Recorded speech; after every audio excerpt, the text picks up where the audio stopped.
Hi guys, Jeremy here with Great Escapes RV.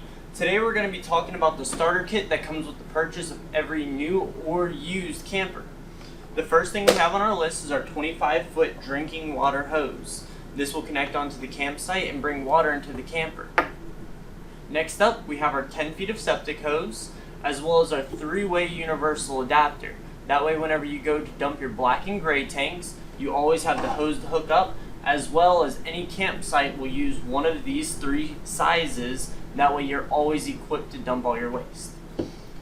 We have 2 rolls of RV safe toilet paper, because using anything but could cause clogs, and that's never a good day. Of course, you get some gloves, that way whenever you're dumping your waste you don't have to touch the hose with your hands.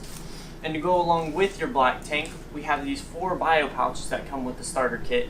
These are made every time you go to use your black tank for the first time. You toss one in and it helps break down all of the solids as well as mask the smell. Next, we have our pressure reducer for our water hose. This limits the water coming out of the campsite faucet coming into the camper down to 50 psi.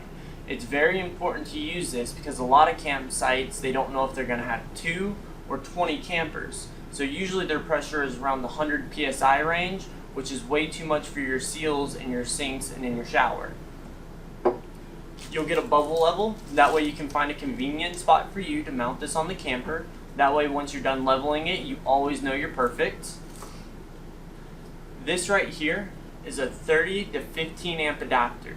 This allows, if you have a 30 amp service, to reduce it down to fit into a normal wall outlet. That way whenever you're at home, you can plug it in and have the lights on and run your refrigerator.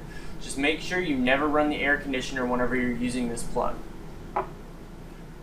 Other than that, if you were to purchase a 50 amp service camper, we would also include a 50 amp to 30 amp reducer. That way, in case you got to a campground and all the 50 amp spots were taken up, you'd still be able to camp. But other than that, this starter kit is everything you need for your first few camping trips. There may be a few things you would personally need, but this should get you through everything you absolutely need.